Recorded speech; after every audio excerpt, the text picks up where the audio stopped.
Okay, everyone, thank you for joining us tonight for this council meeting. I will call this meeting to order. I'll remind everyone to please disclose of any pecuniary interest at the appropriate time. We have the minutes of the previous council meeting of July 5th, 2021. Do I have a mover and a seconder to receive and file those minutes? Moved by Councillor White, seconded by Councillor Morris. Any questions, errors, or omissions? All in favor of that? That is carried. We have no business arising from previous meetings, so we'll go to scheduled meetings and events. We do have a proposed special meeting of council for Development Committee. Is that going to work for everyone? Do we have a mover and a seconder to approve that meeting? Moved by Councillor Morris, seconded by Councillor Westgate. Thank you. All in favor? That is carried. And we'll go to councillors' commitments and items. Does anyone have any new commitments that they would like to add? Councillor White. Away next week or this weekend from the 31st until the 8th. That's great. Good for you. Anyone else? Councillor Westgate. September 11th to 18th and November 1st to the 13th. And there'll be another week in September, but I'm not sure exactly when. Great. Glad to see that council is getting a life back. It's good. Anything else there? We'll go on to councillors' items. We're going to start with Councillor Morris tonight. Do you have anything? I have nothing. Okay. Councillor Westgate. I just have one thing. I was up at the ballpark at the meeting or games on Thursday night. Are we going to look at putting a net between the diamonds down the first base line and the third base line? Well, I was there for about an inning. There was at least one or two balls went to the other diamond. So I think we're going to have to do something. Perhaps that's something that we can look into for next season. Well, I think we should look at before that if we can, if it's a problem now. It's gonna, well, I seen one ball go, a foul ball go from the old diamond to the new diamond right out in the middle of the pitcher's mound. And then there was a couple that went just in foul ground territory over there. Probably there's not that many, but I think we're gonna have to put a fence up on one or the other. Maybe both. Something we should look at. We can add that to our list. Councillor Westgate, definitely to look into. I will remind council that our Parks and Rec people are extremely busy right now, so we might have to be patient on that one. I'm just speaking for staff. Thank you for that. Is there anything else, Councillor Westgate? No, I think that's all I needed. Okay, thank you. And Councillor White. Nothing tonight. Nope. I believe Councillor Mitchell is going to be joining us soon. I don't see him yet, but hopefully we'll maybe have to circle back to see if he has anything for council. The only thing I have is that I had the privilege of being able to go to the Meadow Theater, which we have made a donation to as a council, and they gave me a little bit of a tour of the theater, and it was beautifully done, very tastefully done, back into the history. So I'll maybe send out some pictures that I took, and just to encourage everyone to, I believe they're opening next week, so that's exciting for them, and it's a really fun thing for the family, and they are renting out rooms in the theater as well for family events, and if you wanted to have like a family reunion and then a movie with the family, it's something that can be considered. So lots of fun, and they were very appreciative of our donation from the township, and they also said that they have had a lot of support from our community as well. So that was great to hear. That's all I had. So we will move on to staff items. We need a verbal update from Teresa on the capital fundraising campaign. Thanks, Mayor Rumbutts. Basically, for the last about 8 weeks, we've been in a little bit of a holding pattern while we're working on the building grants, which we'll go through a list on a later report. We just have potentially one more grant that we know of at this point, and others we're working on. We're either waiting for results or working on reports. But one of the key things that I'm looking at now upon also with completing recruitment is now that things are opening up, I'm hoping to, with Amanda at our meeting this week, that we can start look at hosting some public events. So I would like to be able to move forward with a groundbreaking ceremony, even though we're way past that. We still wanted to do something modified. So that with the recruitment and starting to get things going, I think a groundbreaking ceremony would be great to be able to bring the community together. So we'd still have to do it within the COVID restrictions, and then look at the best timeline to do it, because we have several people away in August. So potentially hold that in early September and invite potential donors along with council, the builder, and the architect engineers. So we'd have our key stakeholders there. Sounds like a lot of fun, Teresa. I'm just excited that we can have more than 5 people or 20 people in one location. I know. But we still have to work through the COVID regulations to see how we can set that up. And I'm sure Cornfest will be a great help to me to experience how we get through our first public event in that way. So it's just a brief update tonight. Perfect. Thank you for that. And we do have some delegations coming to council, but not until 6:30. So we're going to skip over those and go right to the GL report. We need a motion and a seconder to receive and file that report.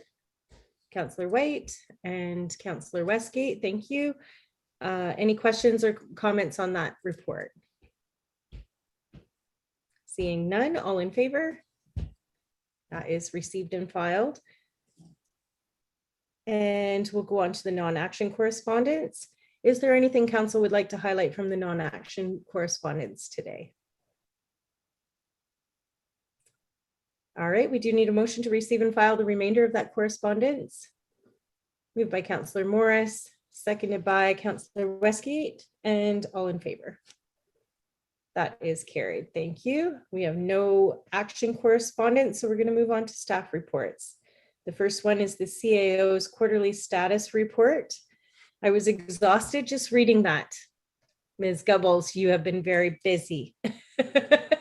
Any comments or questions on that report? I just wanted to comment that in speaking to other municipality leaders, I have found out that many of the municipalities through COVID have been doing essential things only. And I'm so proud of our staff for their commitment to our plan.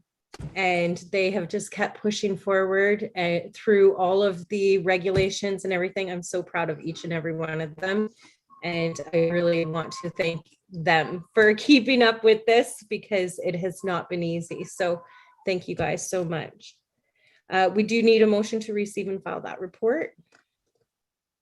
Councillor Morris and Councillor White, thank you. All in favor? That is carried. And we have the current municipal service levels and COVID-19 impacts report. We need a motion to receive and file that. Thank you, Councillor Morris and Councillor Westgate. Any questions or comments on that report? All in favor? That is carried.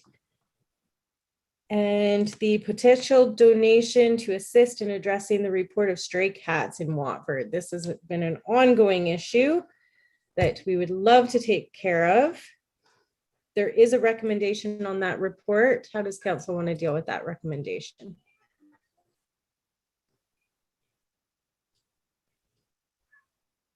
Counselor White, are you moving that? I'll move the recommendation.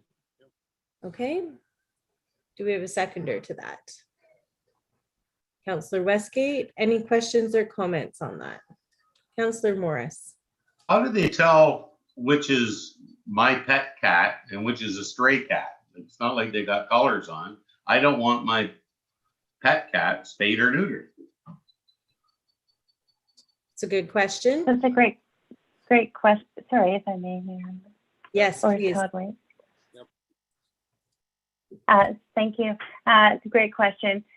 So firstly, this organization would come to the municipality only upon being called by a neighbor. So they would talk to the person reporting the issue about a particular cat or area and determine, you know, how long it's been going on, all those kinds of things.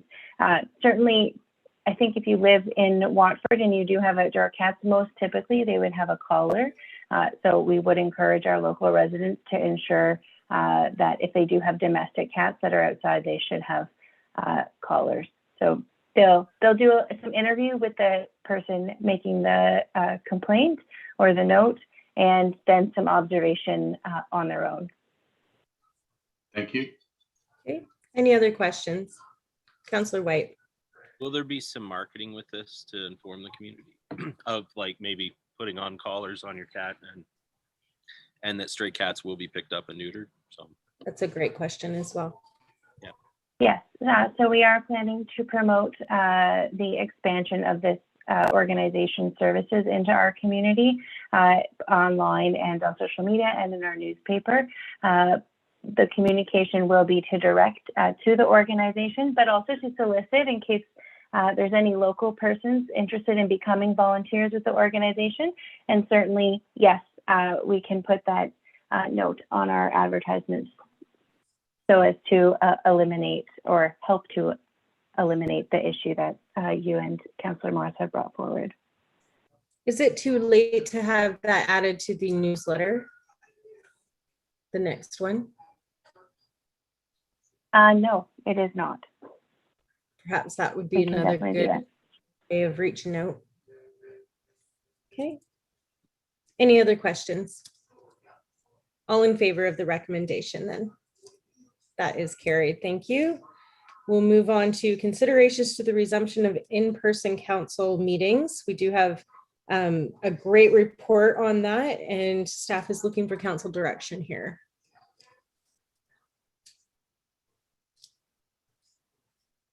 Councillor Morris? I'd love to get back in person, but I do feel that the YouTube is obviously by the numbers is very well received. yes, So if we go back to open council, the 2,000 is a very small expense for having all the Warwick residents be able to hear what's going on. Okay.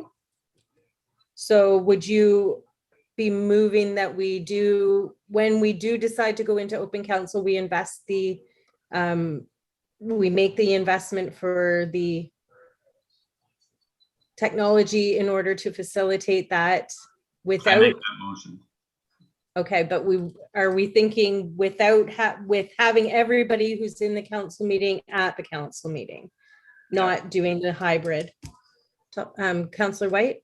I would like to continue the hybrid for a while because I kind of with my business, I'd like to ensure that everybody that I'm with is vaccinated. So I would like the option to remain. So if everybody else wants to meet in person, that's fine, but I may still come in YouTube unless we have vaccination certificates for everybody that's there.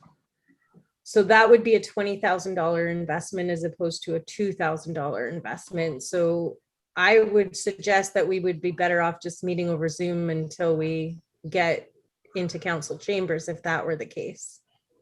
But that's just my thoughts. Councillor Westgate?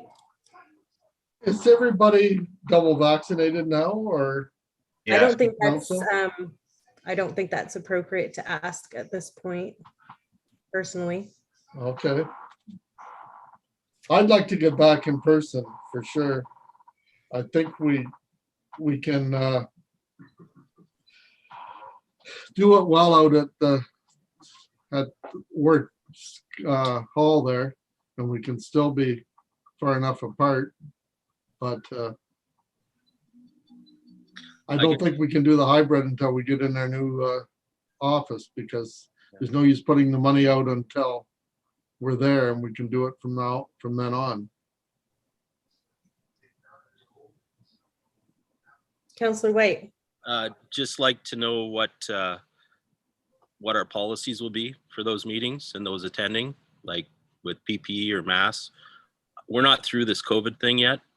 And I do believe there's going to be a fourth wave, just looking at stuff, especially what's going on in the US. So if we go back, I think we have to have some fairly clear and strict policies on what our expectations is of everyone, including ourselves around the table.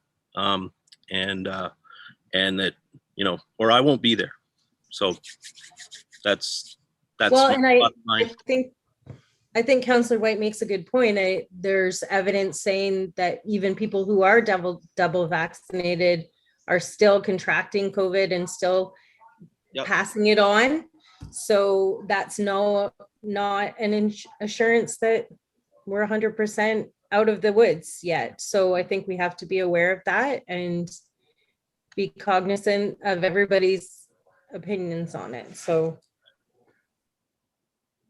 I just have to look out for my residents, my livelihood, and I'm not going to risk it to have an in-person council meeting. So sorry. that's okay. I think that at this point, personally, I think at this point, it's important that we take into consideration everyone's feelings as much as we want to. I'm sure even Councillor White would love to meet in person as well, but we have to be respectful of everybody. Yeah. What's that?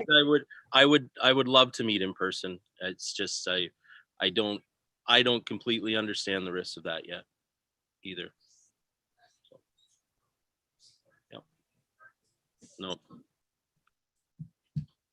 So our two options then is we could either spend $20,000 in order to get the option for the temporary technology to facilitate a mixed type of meeting, or we can continue meeting on Zoom until we get into our office situation, in which case we will be able to do the hybrid where we can have meetings both ways. So it's up to council what we want to do. And based on this conversation, I'm thinking that option, but maybe council wants to spend the 20,000. It's up to council. Councillor White. I agree with what you've just said. I guess my suggestion would be that we maybe put it back to staff to put some policies together for future yeah, do you have something, Amanda? I think there needs to be direction, but Yeah, can I give direction on that? To maybe So look we at, do have health and safety policies related to COVID, and I'd be happy to speak to that if that would assist the discussion. So our policies that relate to all of our municipal business would relate to COVID or council meetings held in person. And that certainly is to abide by all of the current COVID restrictions in place. So at this time, for example, if we had a public, like a council meeting tomorrow, hypothetically, at the Warwick Hall, it would there would be a limit to the number of people in attendance. That is a percentage of the facility. So there's a restriction. You can't cram in 100 people. It has to be, I think it's 50% capacity of the facility right now. So we would work to determine those numbers. Of course, all seating would be set a minimum of 6 feet apart. Everyone entering the facility would be required to wear a mask, to fill out a screening questionnaire, and to sanitize their hands. And that would be the process. Those are our current policies right now, and that's what we use for entrance into municipal staff areas of municipal facilities for contractors. Those reflect the current Lambton public health guidelines, and they would certainly apply to any in-person council or committee or staff meetings at this time. I don't really agree with spending 20,000 to get the technology to have meetings when we're going to be in a building that we can do that in the not so distant future. What is our timeline on that? I believe it's between December and February is the estimated time when we can get into the new build. And like the only thing I would say is that technology useful in any other way in the future? Is it portable? Can it be used somewhere else as well for different meetings? So the $20,000 technology, no. It would be kind of permanently wired and installed in the Warwick Community Center if it was pursued. The other alternates, say $2,000 expenditure, yes, is portable and can be used in the future. So it would be wiring up the Warwick Community Center for, certainly there's a potential use. I mean, we do rent that hall. We haven't in the past, of course, had a demand for that kind of conferencing capability. However, it is becoming more and more common. I don't know what the level of demand would be, especially when we will have at that time at least 2 other municipal rooms, but I think at least 3 between the new hall and the township office that have that capability that we could rent or use for public space. So, yeah. Great, thank you. Thanks. I just think the investment is pretty high for 6 months worth of use. When we do have technology that we can utilize, which we're using right now, and continue the same level of service to our community. Good evening, Councillor Mitchell. Good to see you. We're just on the considerations on the resumption of the in-person council meetings. Okay, And we think that we have come to a bit of a conclusion, but I'm not sure here. okay. My thoughts are, I like the online platform and I'd like to maintain that. Is everybody in favor of, but I don't want to spend money out of frivolity. So where do the rest of us sit? Sort of in that same boat? I think. Yep. I believe that council has decided that it is important to continue live streaming, correct? Just not if yes. So based on the numbers, I think it is important. However, it's the question of, do we spend the extra money to be able to meet in person now, or do we wait until we have the new facility up and running and then we start meeting in person? Once we get to a situation where everybody's more comfortable with the COVID situation and we're sure that we're not going into a 4th wave and all the rest. So Perfect. Yep. That fits what I'm feeling. So okay. So I want to hear from Councillor Westgate and Councillor Morris. What are your thoughts on kind of where we're going with this? Well, I'm in no rush to spend 20 grand to get it back. If we could use it in the new building, it would be different. But if it's no use to us at all, then we can go this way for a little while longer and see how things progress. Amanda, you seem to have a comment. Thank you, Mayor Rondos. I did want to add, I would have to check, but I do believe that we do have some grant money still for impact of COVID-19. Of course, there are other things we could spend them on, but there could be an option to fund this equipment from those grants. And it just came to me now. I apologize. I did not include that option in the report, but that is an option, and we could pursue that if you wanted. Councillor White. If Oh, we sorry, did that, yeah. Go ahead. If we did that, then we'd have capability at all our buildings when they're done. Correct. Okay. Counselor Morris, did you have a comment? Yeah, I don't care if it comes from grants or out of the piggy bank. I don't feel comfortable spending $20,000 on it. I'd like to withdraw my motion and that we table this until maybe, I don't know, October. See what, like, Where we're at. let maybe give Todd a little comfort room and we'll see what we're at then. I don't want to put it definitely off the floor, but table it till, say, our first October meeting. I think I agree with that. Like, yeah. I think that's a fantastic idea. Do we have a seconder to that then? Counselor White, and all in favor of tabling this until an October meeting? That is carried. Thank you. All right, we have a few minutes, but I am going to go up to the delegations because we are not going to get through the next one very quickly, and I believe that comes with one of the delegations, maybe not. All right. We have a few minutes before the consideration meeting for the Eastman Meadows drain. Can we start that now, Amanda, or do we have to wait the 4 minutes?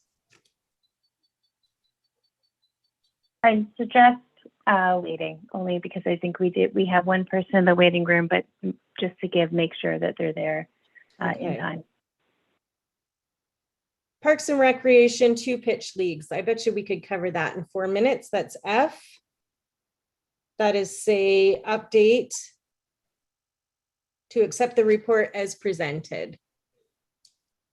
Counselor White and Counselor Westgate, any questions or comments on that? I just want to say that I've talked to several people and they are very happy to be back out on that pitch. Yeah. And I've heard good comments about the red clay. I heard one comment that was negative, but the rest were all positive. So I think it's going well. And all in favor of receiving and filing that. That is carried. Thank you. And I think we have time for Parks and Recreation Youth Baseball. Do we have time for that? We got 3 minutes. Counselor White. Just a question. They're looking for direction from council. I guess my question is to Teresa. What would the program look like? Do you have an idea of what you're thinking if it was a shortened program? Like, and is that doable for you guys, given everything else you're doing? Yeah. Well, to summarize, it would be similar to 2019, running Tuesdays and Thursdays, the same time slots. So everything would be the same, but we would only be able to do it for possibly 4 weeks. So we'd be looking to start August 10th, I believe it was, and then run it for 4 weeks. Is it doable if council wishes to proceed with this? Absolutely, we would find a way to make it work. Will it be challenging for us? Yes, there is a lot on Parks and Rec plate right now. But we'd find a way. Any other comments? What age group are you looking at? If I remember through my research, it starts with 4 and 5 year olds up to like 15-year-olds. Okay. So they're split into 4, 5, 6, 7, maybe 8, 9, 10, 11, 12. Like they were split into different age groups and an hour each for the week. So it is a short period of time to run it. But we have had some interest. And I guess that's what would be the defining factor also, is that, you know, we haven't done a registration, and if the interest is still there, we're not sure of that either. Yep. I'm just wondering with vacations and we only a month left in summer, but Counselor White. That would be my question. Is it something that we could say, you know, maybe do a registration with the understanding that you need a certain number to make it happen? Yeah. And if you don't reach that golden number that you will set, then we won't do the program, but that people understand that going in. So yeah. I'm just wondering if it seems like a lot of work Yeah, for 4 weeks. That's my only concern, and I would hate to see it take away from other programming that Parks and Rec is working on right now. That's just my thought, but. Yeah. Counselor Westgate, what do you think? I just hate to lose it for a year, because if you lose a thing like that for 2 years in a row, and we had a good program out there, you might lose it altogether, and I'd hate to have that happen. lose the momentum. I think it should be done this year too. Counselor Morris? I agree with Jerry 100%. Like, we'll start losing them. They'll go to Elvingston. Like, give them, especially for the 4 and 5 and 6 and 7-year-olds, give them something like August. 4 weeks for those kids would be lots. Like, seeing what kind of numbers you get on your registration. Counselor Mitchell? Yeah, I agree. Having the registration open up, at least to gauge the interest and then go from there. I think that's the most important thing. Get some input from the community and see where they want to go. Okay. So who wants to make that motion? Counselor White and Counselor Mitchell. So, and if the registration is there, then we can go forward with that. And if not, then we'll go gung-ho next season and really promote it going into next season, I think. Yeah, and maybe capture information so that it can be promoted to those people if it doesn't happen for next year. Right. That's a great idea as well. Okay, all in favor of that? That is carried. Thank you so much, Teresa, for helping out with that. I know you do have a lot on your plate, so we appreciate the dedication to that service. It is now 6:32, so I think we can comfortably call the drainage meeting to order. I don't think we need a motion for that since it is just a consideration meeting. So we will proceed into, or do we need to invite someone in, Amanda? Okay, I'll give you a moment to do that. We're just having them Alright. join now. Mayor Rumbas. Okay. Good evening, Mike. Thank you for joining us. We will proceed into the consideration of the drainage reports for the Eastman Meadows drain. Any petitioner? Do we have anybody else? Sorry, I'm just going forward. I have two who I believe are here for the public meeting, just connecting to audio, Mayor Rumbas. Okay. Sorry, thank you. perhaps I should have let them in earlier. We'll give them That's a okay. bit then.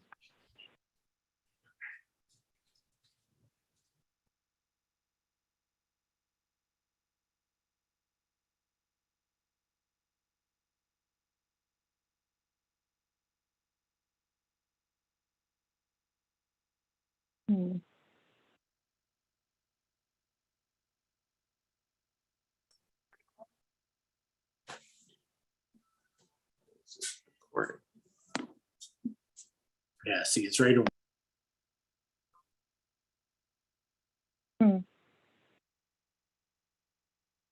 We're waiting for one, but go ahead, Mayor Rumbas. Okay, we will proceed into the consideration of the drainage reports for the Eastman Meadows drain. Any petitioner has the right to withdraw from the petition. Does anyone wish to withdraw? Any other owners in the area requiring drainage have the right to sign the petition. Does anyone wish to sign the petition?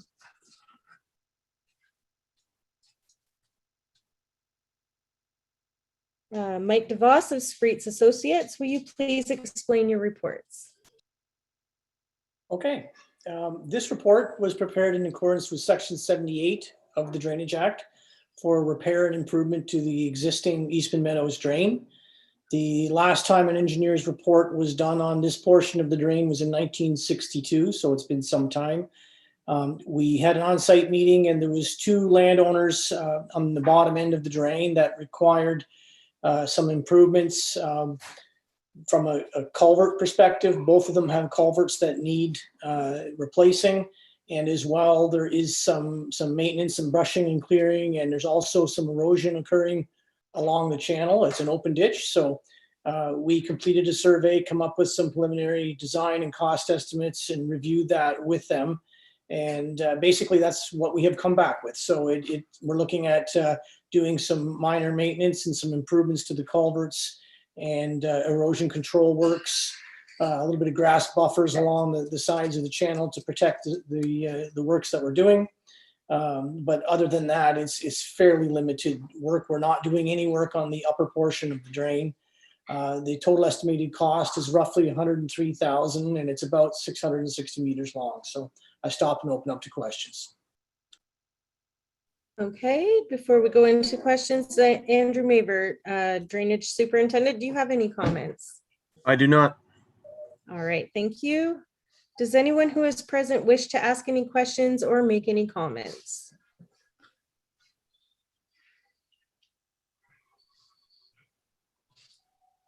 All right, if the report is approved, the bylaw will be given first and second reading later in the meeting.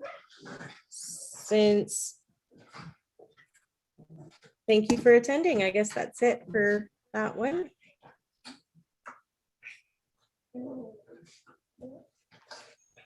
And we have the Grant Peters and Michael Pelton from Fluent Group of FCM presentations next. I believe we're done with Mr. DeVos. Thank you very much for joining us tonight. And if our public member has no questions, then we will let you get on with your evening as well.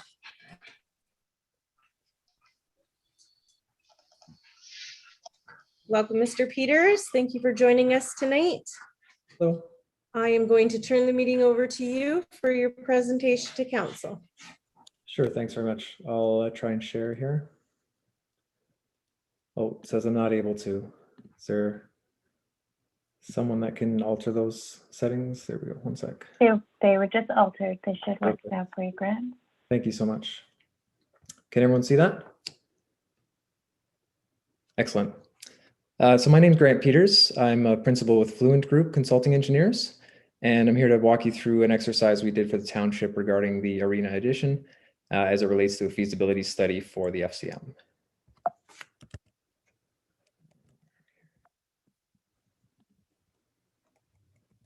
There we go. So in the fall, we were brought on to complete a net zero energy feasibility study for the Watford Arena addition.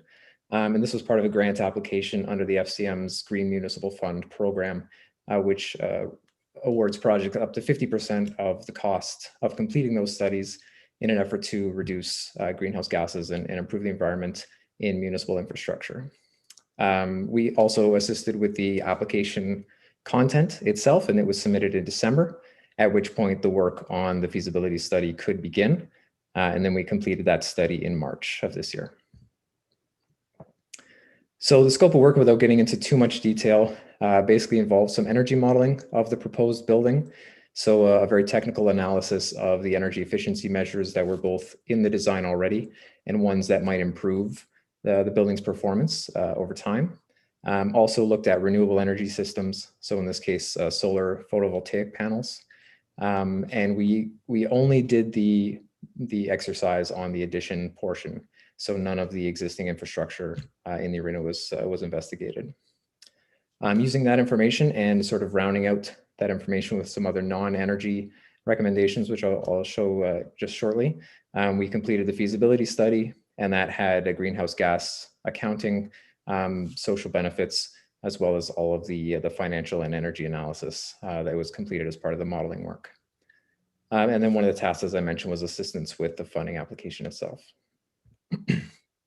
So just to get everybody's definitions correct. So a net zero energy building, which is what the study was meant to focus on, you have to start by having a very efficient building. So a very low energy building.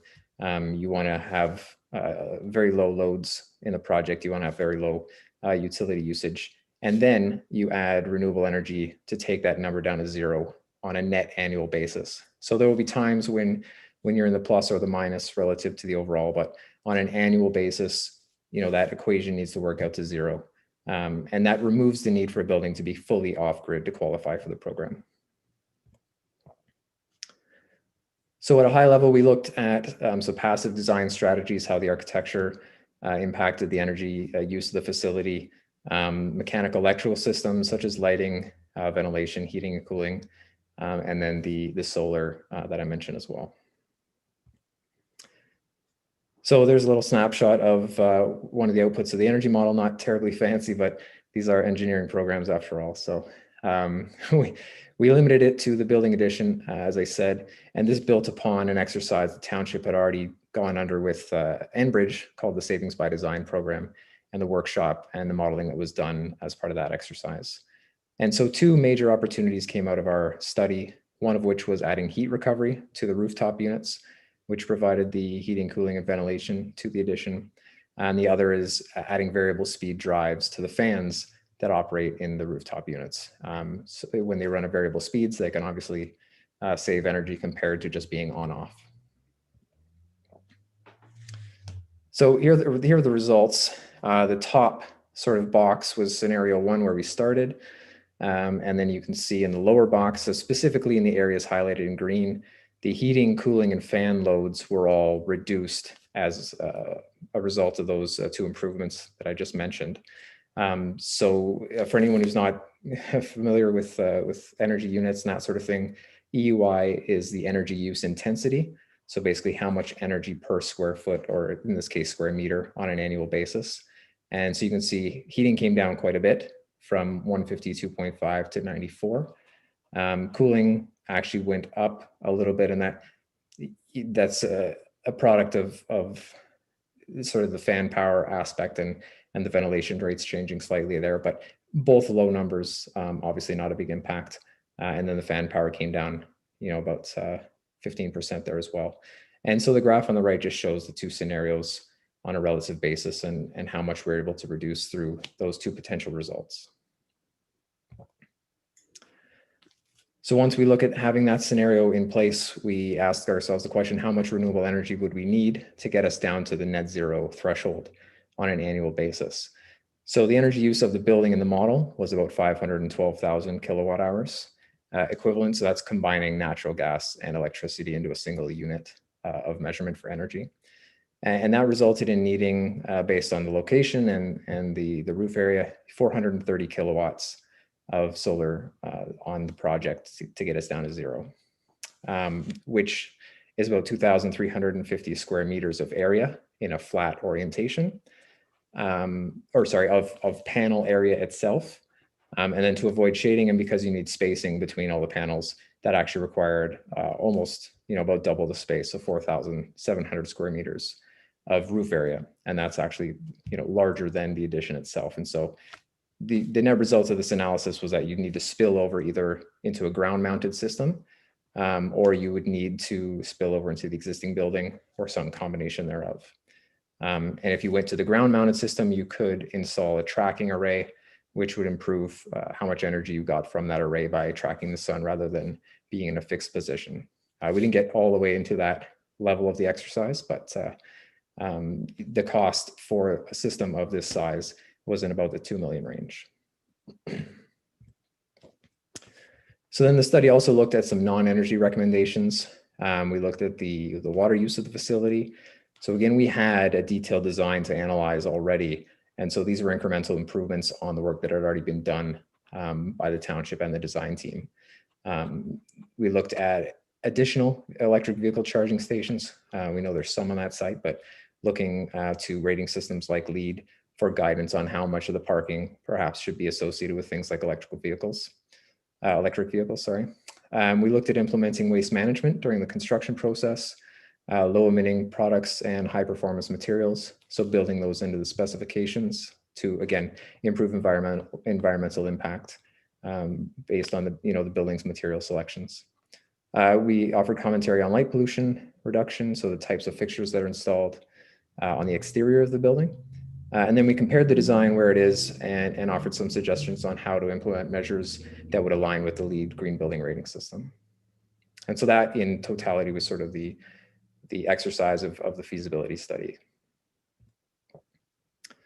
So one of the unfortunate parts, I guess, was that the study timeline was such that the project was quite far ahead in its design. And we ended up running up against sort of tender deadlines and had crossed a few design milestones. So, you know, of the recommendations that were made, there was some back and forth between ourselves and the team. And, you know, those measures that were cost effective were implemented, but some ran into, like I said, either timeline issues or budgetary issues. But regardless, the study still sort of stands alone and was there to support the application that was made to the FCM for the funding. So our current understanding is that it's not also pursuing the solar PV that could bring it down to that net zero level, but the township's at least equipped with the information it needs to make that decision should you execute that in the future. So it's a bit of a whirlwind tour. I'm happy to go back to anything that I addressed or missed, or if there's some questions based on what I presented. Okay, thank you for that presentation. Council, do you have any questions for Mr. Peters tonight? So I guess my question would be, what did we learn from this report that we're implementing in our build then? Is that for me or staff? Either you or staff would be fine. I can comment on the few things that that came about as a result of the exercise for sure. You know, at least one part of the exercise is always about moving the industry forward and, you know, having the conversations with the design team about the potential technologies or improvements on those technologies is in itself a worthwhile step. Moving that bar in the design and engineering world is important. And that's, you know, we see it every day. We've been doing this for a very long time, and that bar is moving. So whether or not a project executes everything on the list, you can at least understand that, you know, by going through the program and having these discussions, the yardstick is moving forward. We did have a good discussion about construction waste practices and material selection. And I believe a few of those things got built into the specification.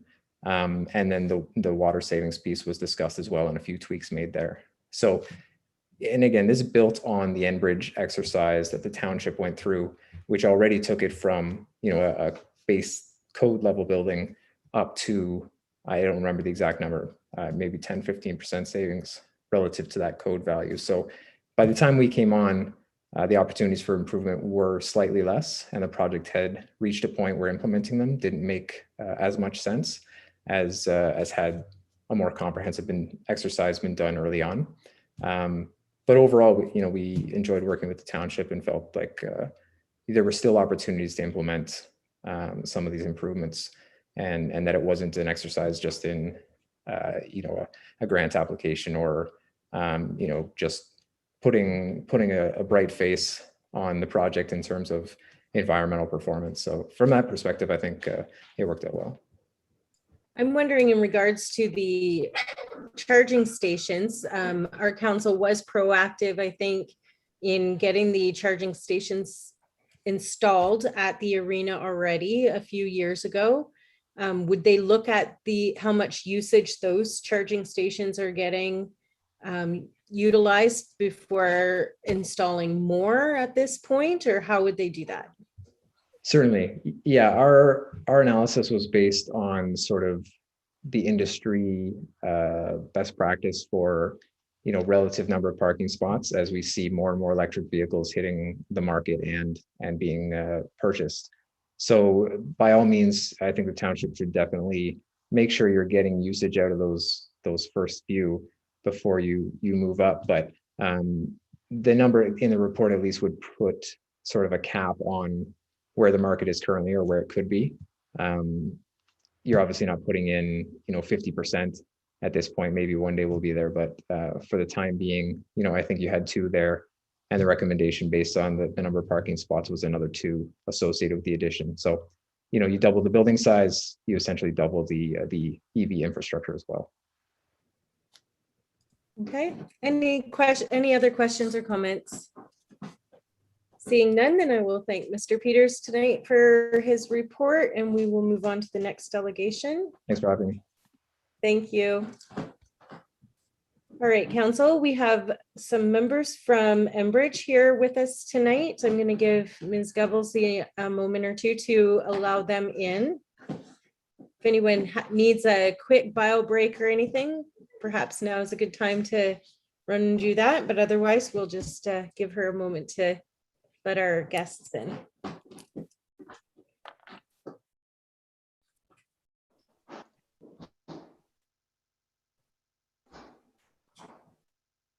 Thanks, Mayor Rumbus.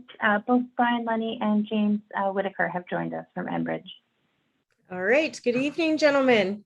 Thank you so much for joining us tonight. I'm going to turn the meeting over to you for your presentation, and then we'll have council's questions.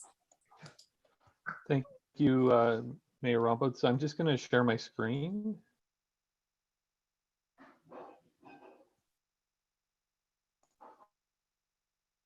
That should work. Please let me know if you can see that. Yes, we can. Okay, I'm having a bit of video trouble. Everyone's kind of just frozen right now, but I can hear you. So I'm going to just proceed as if I'm not frozen right now. So thank you for the opportunity to present to council tonight. With me is James Whitaker, Manager of Construction, Regional Construction for Southwest Region, and in particular for Sarnia Lambton. James will be presenting a few of the slides today, and I'll be kicking things off with some details here. We're here to discuss two items. One is the natural gas expansion program, recent announcements from the provincial government, and what we could potentially do as a result of Warwick Village area not being selected under that program. The second we'd like to highlight as well is just a discussion on some of our low carbon plans.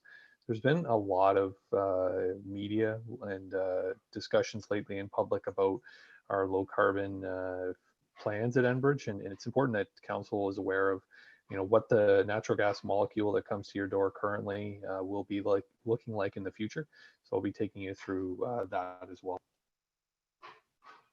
Just to set the stage for what currently our services in Warwick are, we currently serve 859 customers. The vast majority of those are residential, certainly 118 commercial and 5 industrial as well, off of about 62 kilometers worth of pipe. And our annual property taxes paid are in the range of 72,000. And we have been serving the township area roughly for over 100 years. So I'll talk first and then turn it over to James. I'll talk about the natural gas expansion program, what occurred there. So in 2020, Enbridge Gas applied to the Ontario Energy Board, the OEB, and the provincial government under the NGP Phase 2 to serve the village of Warwick and surrounding area. And we certainly thank council for your letter of support, and made it was great for the application to have that letter of support. So what occurred was the provincial government received over 200 applications representing over $2 billion in total cost. The total awarded cost, the total awarded projects ranged in the neighborhood of about 230 million. So you can imagine with 200 projects and over 2 billion, the province ended up selecting, I believe it was in the range of 30 to 40 projects for about 200 to 230 million. So there were a lot of projects that unfortunately the province did not select. And just to be clear, the province did make the decisions on which projects would proceed, and they did so in June of this year. And unfortunately, they didn't select the Warwick Village area. So that really leads to the next question is, you know, what are the next potential options for the Warwick Village area? But not only, to be clear, not only for the Warwick Village area, but for Warwick Township in general.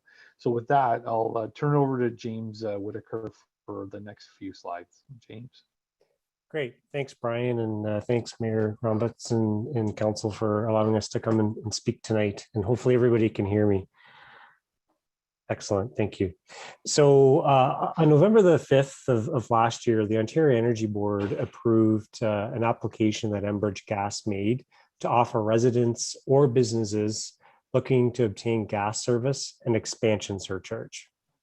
So in situations where the cost to attach to the Enbridge gas system is not economically feasible at our regular board approved rates, the expansion surcharge is applied in addition to the regular rates. And that's for applicable rate classes and can be used as a substitute for the upfront lump sum payment.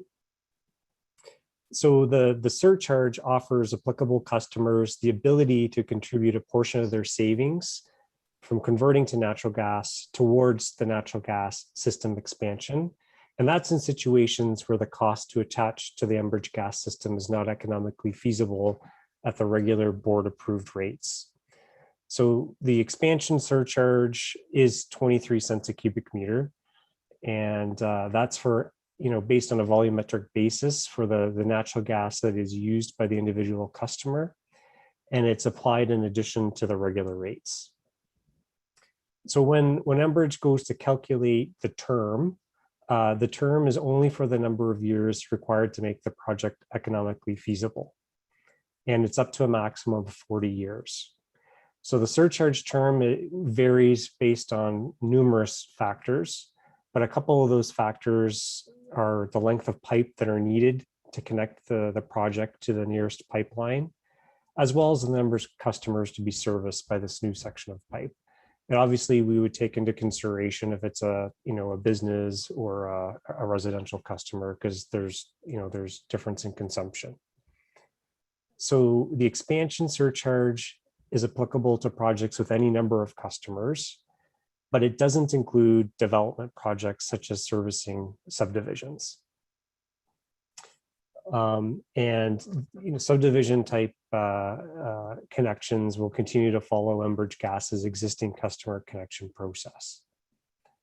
So although Enbridge Gas has the expansion surcharge rate in addition to the regular rates, it doesn't mean that projects that are rejected under the natural gas expansion program can proceed under the expansion surcharge. And that's truly because of the economics and that sort of thing. So specifically for the project to service the village of Warwick, as well as the surrounding area, a 40-year surcharge term is required, as well as the additional funding under the natural gas expansion program. So projects that do proceed under this new expansion surcharge will likely be considerably smaller in terms of both the number of customers and scope compared to the NGEP projects. So what I can say is Enbridge is currently examining a number of projects across Ontario. Warwick is included in that analysis. And we're going to see if there's a way to proceed in the future after we complete that review. And Brian, if you want to go to the next slide. So I just wanted to give a little bit of a synopsis in terms of the growth in Warwick over the past several years. So we've connected about 30 customers in the past to our natural gas system over the past 5 years.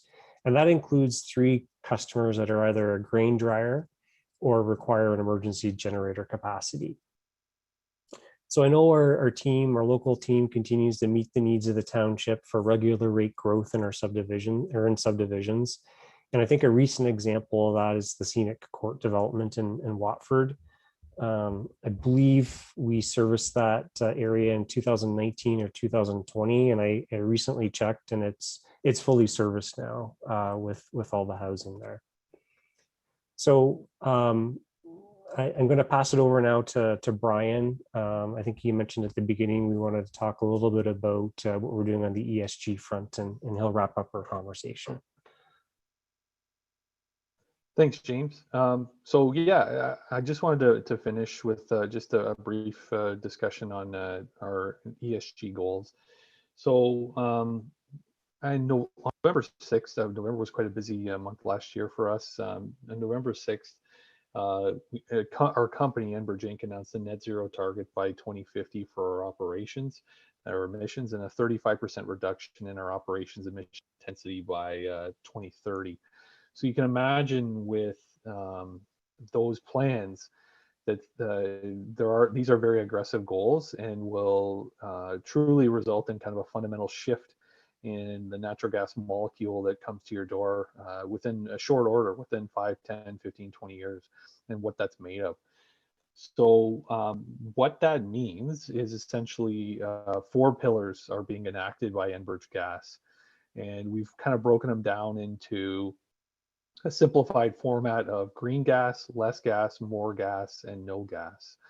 So in brief, green gas refers to renewable natural gas, which is gas from landfill, gas from wastewater, gas from organic waste as well. An example would be the Stormfisher facility in London that currently processes organic waste.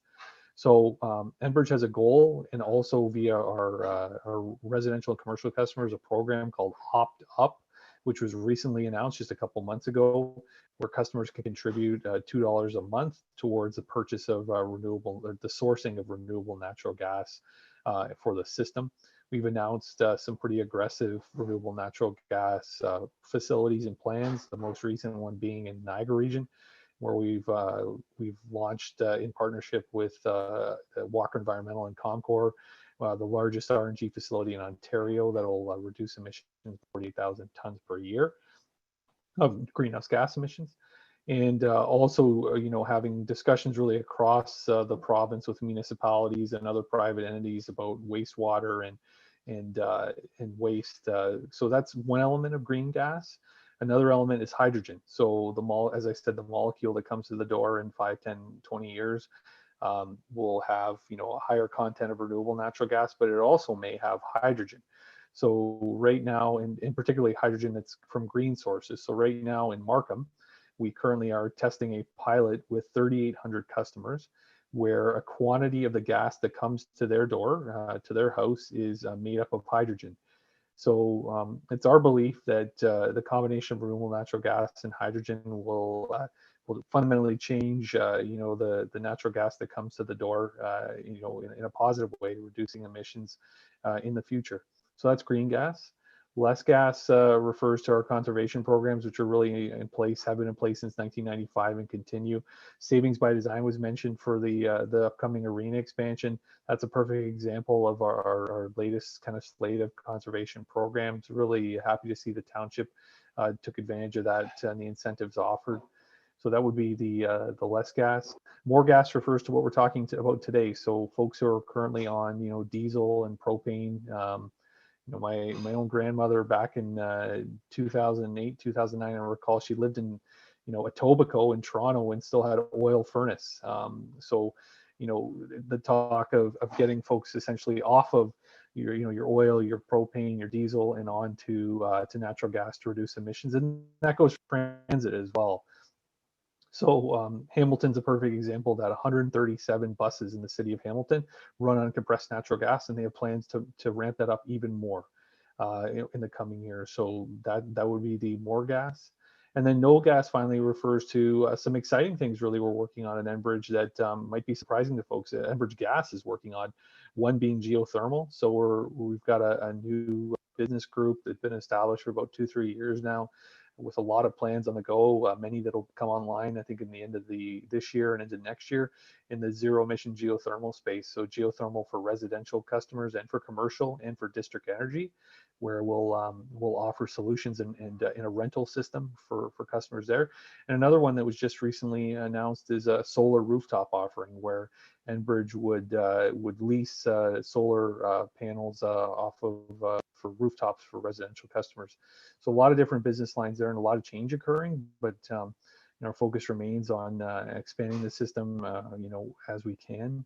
And I believe that is the end of the presentation. And certainly James and I are happy to take any questions that council may have. Thank you, gentlemen, for that presentation. Council, do you have any questions for either James or Brian tonight? Councillor Morris. Yes, I guess this would be probably for about the cost. Your surcharge cost was, I think, 22 cents per cubic meter. Can you give me a guesstimation of what the approximate cost per residence would be for that? So James, sorry, go ahead. Go ahead, Brian. So I think what we would do there instead is quantify what the average natural gas savings would be with the surcharge versus what your current fuel source is. So Okay. The latest chart I believe I'd seen was, so if you're an average family of 4, let's say a house is in the roughly newer range. We're not talking a house that's 100 years old, but you know, a house that's your average family of four, and it's maybe 20, 30 years old. Your home heating cost with propane or oil versus your home heating cost with natural gas, I believe the savings is in the range of somewhere between 15 to 40%. And perhaps James can, if I missed anything there, can expand on that. Okay, thank you. I was going to say up to 39%. So we're aligned there. That's Brian. close. Any other questions from council? I know I have a couple. I was wondering, obviously, we were very disappointed, as you gentlemen know, the announcement for this program was made within our municipality, within Warwick Township. So we were very disappointed when we were not selected for the second phase, and our residents out in that area, you know, get your hopes up. In 2018, everybody was extremely excited about the announcement being made right here at home, and to not get that through, we did have a lot of very disappointed residents. So I'm wondering, can you tell me what was the provincial financial contribution that you were looking for this project?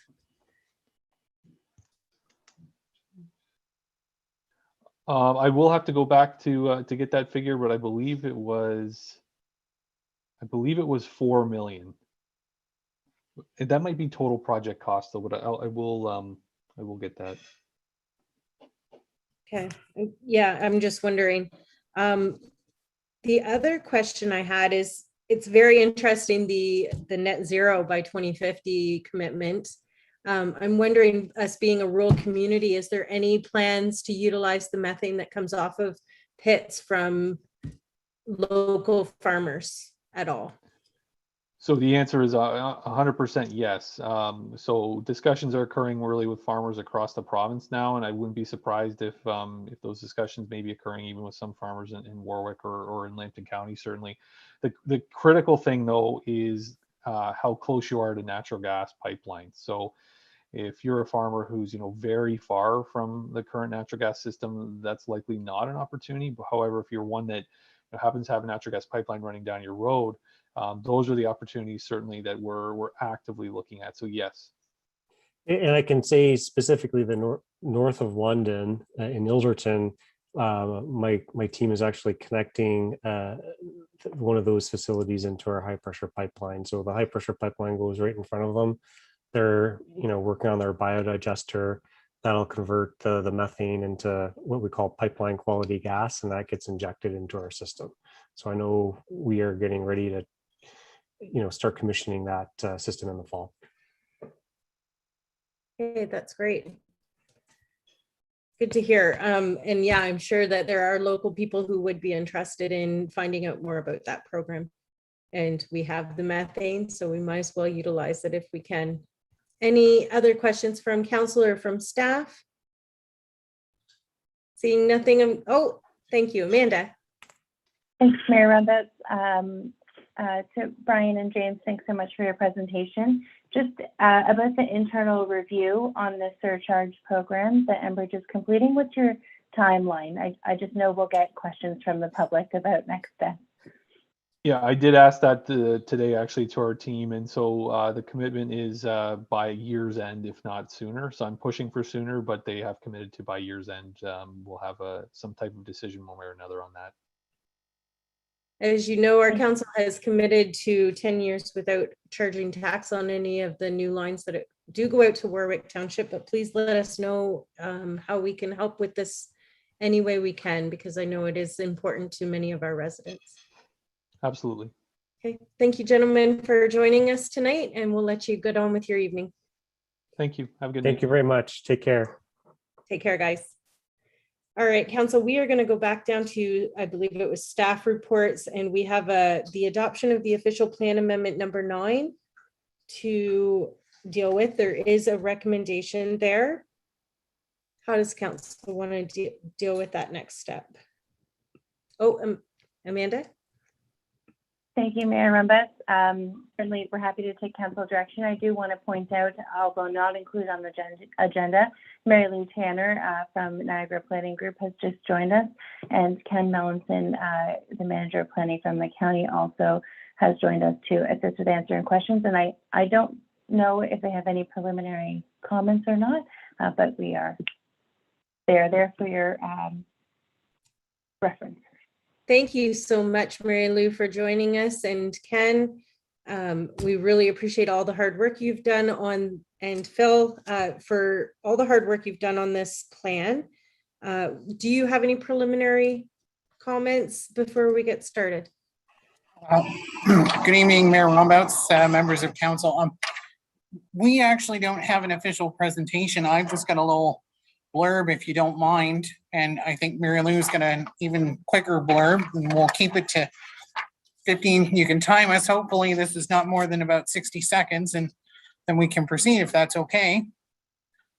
Okay, great. So I'll just say that tonight represents the conclusion of the official plan update process with the proposed amendments to the town's official plan before you for consideration. The amendments proposed will bring the plan into conformance with recent updates to the provincial policy statement, Planning Act, and the now fully adopted county official plan. These amendments are based on feedback received during a variety of public meetings and discussions with the public and, of course, you, council. To say that the last part of this process has been a challenge is an understatement. Despite significant efforts of restoring our systems after the recent cyber incident at the county, our GIS mapping system has remained unstable, which has posed a significant challenge to get the mapping prepared. I mentioned this really to be able to say a huge thank you to our county GIS technician, Peter Corbett, who I am now going to nickname MacGyver, as he came up with a number of plan B, plan C, plan D, as we work through our GIS instability, which seems to be resolved. I don't have any wood to knock on. Oh, here we go. That works. Well, it's press board. But it seems to be resolved. So to say that he has done extraordinary efforts, I think is underutilizing the English language, but he's done an amazing job. And of course, Phil has done a great job to put the report together. Just so you know, we had such a challenge with the Point Edward mapping that it arrived to Phil at the 11th hour, 59th minute and 59th second to then get put together and sent to their council. We were a little bit less than an 11th hour, 59th minute on this one, thankfully, so we improved. I'm hoping that when we get to Plimpton, Wyoming's, it'll be even better. So this is an improvement effort. But I will say my thanks to Ms. Gubbles for all of her work to keep the website up to date and keep us on track in terms of timeline, and also to be adaptive to some of the challenges that we've had. And finally, thank you to the residents who participated in the process, and of course you, council, for providing feedback to inform the final package of amendments. I'll note, as part of the recommendations in our report, there is a motion that will need to be adopted, and that's found on page 1, and that is crucial and needs to be included in your decision making. Finally, the last thank you that I will give before I turn it over to Mary Lou is, of course, to MPG Solutions, John, Mary Lou, and the team. They've helped to shape a wonderful template of how we can move forward and deal with some of these major policy planning projects as we work through this hopefully sustained period of growth and move forward as we move into this new period of the county growing. Lou, hopefully that was less than 30 seconds and we can then go forward. Thanks. Thanks very much, Ken and Mayor Rombouts. I just have a few comments. First, I want to thank the team at the township and the county. It has been a real pleasure working on this project with all the staff, members of council, and members of the community. There is only one issue that I just wanted to return to. At our last session, Councillor Morris had asked a question about the farms that had been impacted by property acquisition for Highway 402, and if they were less than 38 hectares, would there be issues for them? And the answer to that is no, there's not. When we make a change to a planning policy or a zoning bylaw, it isn't applied retroactively. So if a farm is smaller, it gets to continue as that smaller farm. And we've added policies in the plan so that any what's called non-complying, so a farm that's undersized, it still has rights. And those rights are addressed through the non-complying policies. I hope that answers your question, Councillor Morris. With that, I just want to, again, thank everyone. It has been a real joy working on this with you. Thank you. On behalf of council, I'd like to thank both Mary Lou and Ken and Phil for all your hard work on this. I know has not been easy, and especially with growth happening the way it is in the midst of trying to do all of this. It's kind of the perfect storm of craziness, but I appreciate that it did get done. Hopefully we'll be able to finalize it tonight. And council, do you have any questions moving forward? We do have a recommendation here. We would need a mover and a seconder for that.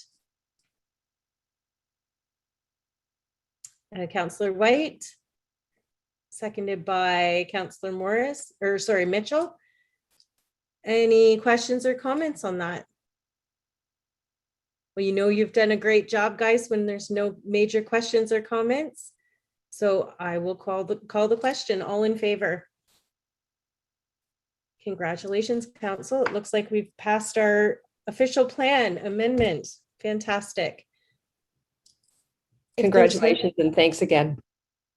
Thank you. Congratulations. Take care, guys. Have a great night. Yep, you too. All right, council, we're just going to keep moving things on. I know many of us have things going on later on tonight, so we're going to go down to the annual Cornfest event. There's a recommendation there. How does council want to deal with that? Councillor Morris, are you moving that? You are muted, Councillor Morris. I'd like to speak on this if I could. Okay. Before we do a motion.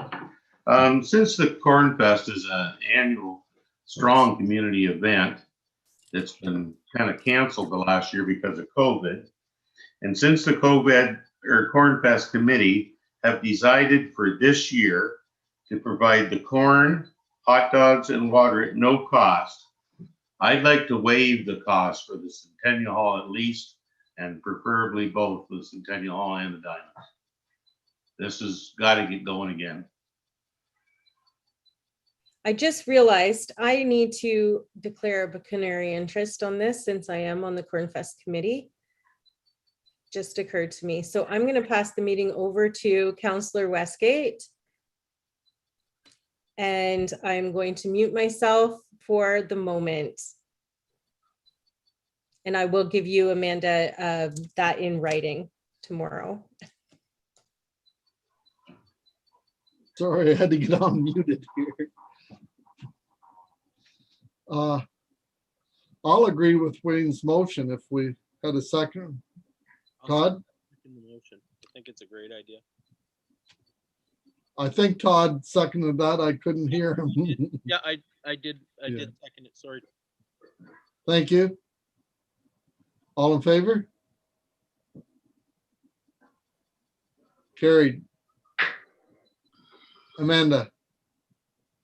Question for clarification is what fees exactly are being waived? I think Councillor Morris mentioned the rental fee for Centennial Hall. And the ball. I do think there are some other setup fees. So are we waiving all fees or some fees?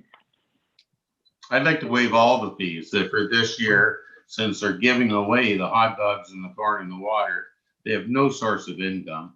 I'd like to waive all the fees this year. What other fees are there besides the Diamond and the Centennial Hall? It's just that what we supply them, like plates or cups or something like that. Do we supply some of them for them? So I'm not completely familiar with the nature of the contract for the Cornfest event, but I do think it is more than the Centennial Hall. So the Diamonds, as you spoke to, I don't know if there's a routine setup fee or not. But with that direction, I think council's considering all fees related to Cornfest. being Yes. waived. Yes, that's what I mean. Okay, So is that, since that was the mover was Councillor Morris, and the seconder was, I think, Councillor White, are you amenable to that clarification? Okay, okay. thank you. You just turn it back over to Jackie. Or Mayor Roundboats. Thank you, Council. Just a side note that next year's Cornfest is not going to be drawn back at all. We will be doing our 40th annual Cornfest in 2022, and we want it to be fantastic with the new hall, and it's we're gonna blow it up. Right, staff? Teresa, we were discussing it and I wanted to thank Teresa for joining the Cornfest meeting. She was very informative and very helpful to the committee as well. So thank you for that. All right, Council, we will move on to I, which is the East Lambton Community Complex Construction Progress Report. And there is a recommendation that that report be received as presented. We need a mover and a seconder before we discuss. Moved by Councillor White, seconded by Councillor Mitchell. Thank you. And any questions or comments on that report? Councillor Sorry. I guess I'm just a little disappointed that we have to lose one of those big trees. I was kind of hoping they could pave around it or do something, but I'm disappointed in that. Other than that, nothing. Teresa, did you want to speak to that? Yeah, only that the engineers did take a look at it, and the way the parking lot is designed, it's not possible. However, on the plus side, I understand that the municipality has planted, and Amanda might be able to correct me, something, or Andrew, sorry, something like 400 trees over the past years. So we might be losing one, but we'll definitely keep it in mind in replacement. Councillor Mitchell, did you have a comment? Just on the, like how things are transpiring with ice this year, what are we looking at now? As I understand, we were delayed at our last meeting. So I just wanted to have a bit of an open discussion on kind of what we're looking at this year. Yeah. So we did receive confirmation last week. I believe it was midweek from Brooke Alvinston, and the Fair Board has agreed to release the arena rental in Brooke Alvinston for their annual fair for 2021. And Brooke Alvinston has agreed to put an ice in early. So they are taking August rentals. We will be putting our ice in October 3rd with rentals starting October 12th, the day after Thanksgiving Monday. So those are our timelines. So our users will be forwarded to Brooke Alvinston for the first bit. So Excellent. that's good to hear, Teresa. So are we expecting to have the new dressing rooms and the new bathrooms completed by that time, or? So I hope to have substantial completion. There may still be some things that we have to maybe work around, but we're hoping for substantial completion by that point.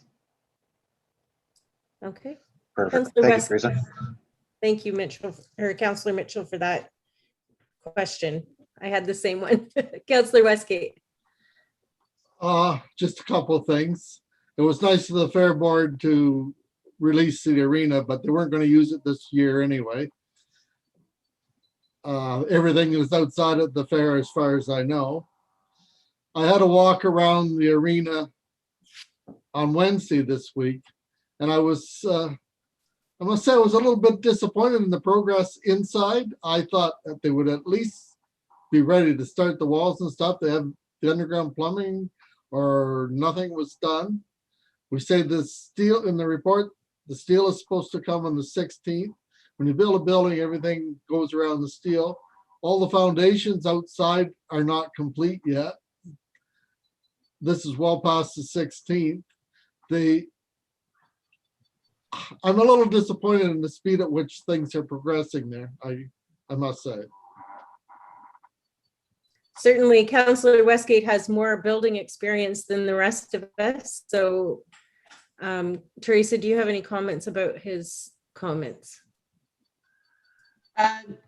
Nothing to particularly comment directly right now, but we do have bi-weekly site meetings to review the status. And one of the things is now we do have the building permit completed. So that may change things as we move forward, as in what gets done. But I certainly will follow up with your concerns, Councillor Westgate.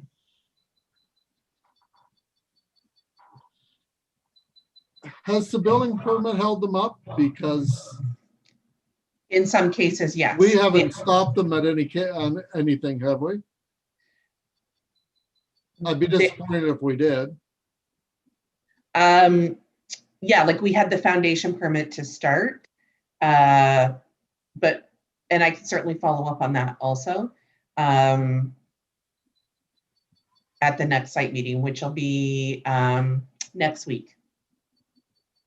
Okay, I'm just afraid October the 1st, with what they've done and what they have to do, not going to happen.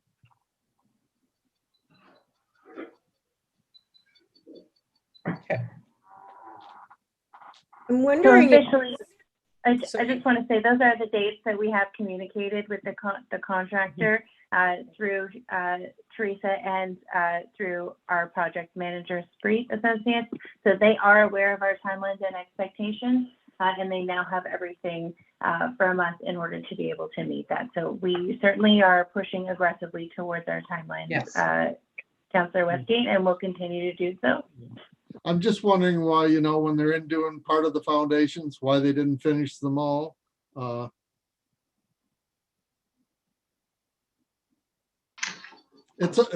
unfortunately, we can't comment to the specifics of the construction process. So, but we're happy to follow up with your concerns, Councillor Westgate. Oh, that would be good. I just wanted to point out a few things, and maybe we should be pushing them a little more, telling them, no, it's going to cost us a lot of money if we don't have ice in there in October.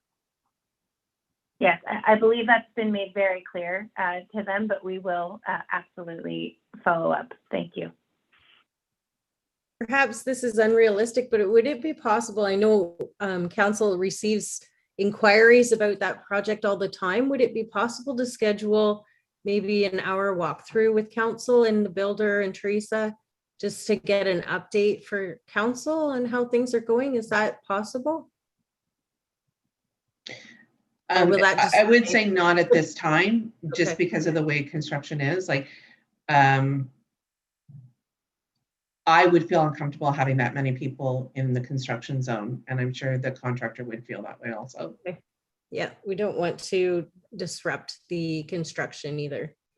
We want it done. So, okay. So hopefully you can follow up with Councillor Westgate's concerns at a future meeting then. Anything else, council? All in favor of receiving and filing that report? Thank you.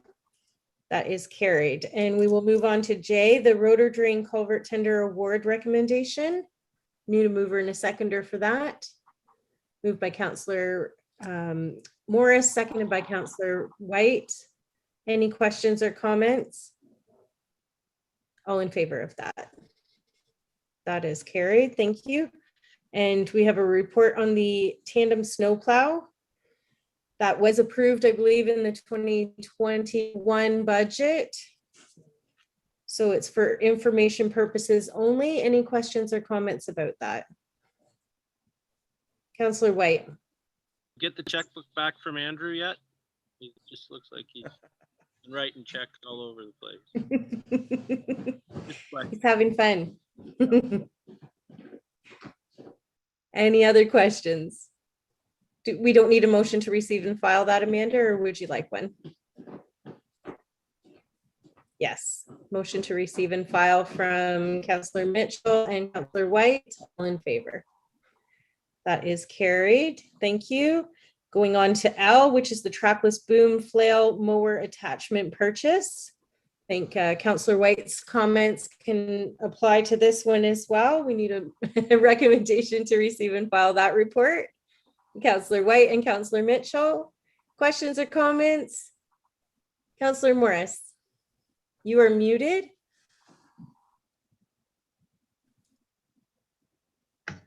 Is there any explanation why our budget was so much less than are we getting more than what we thought we would, or why is it so higher than budget? Through the mayor, initially it was thought we were going to put this flail mower on the existing tractor.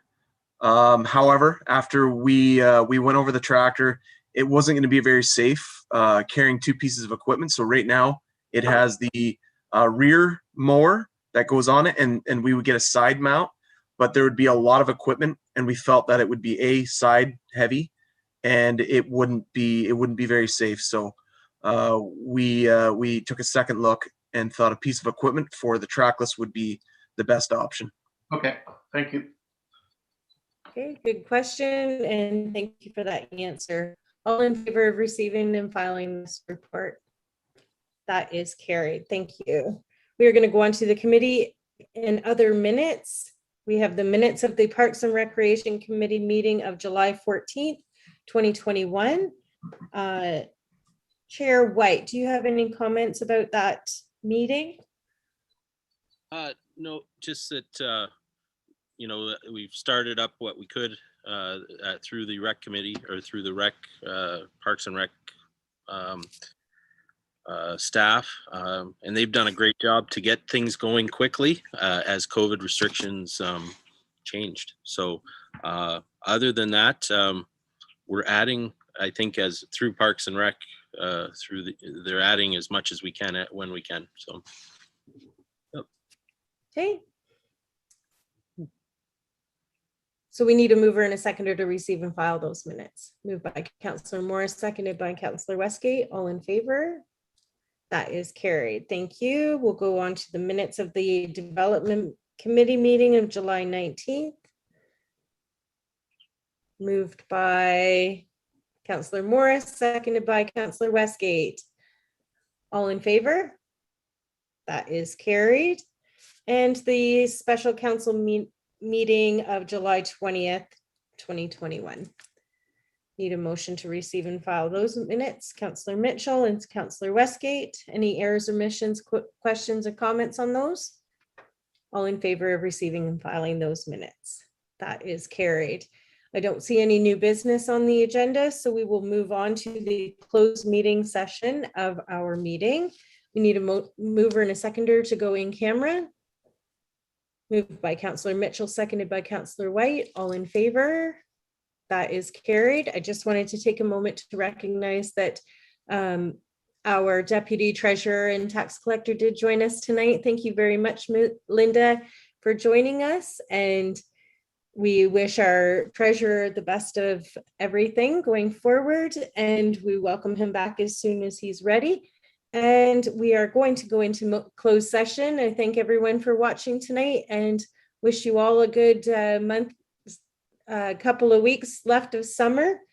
And we will be returning to open session, but only to bless the minutes from the in-camera session and close out the meeting. So we won't be returning to YouTube. So we wish you all a good night. Have a good night. Thank you, Jackie, and our Mayor Rombouts, and thanks everybody. Bye. Bye, Linda.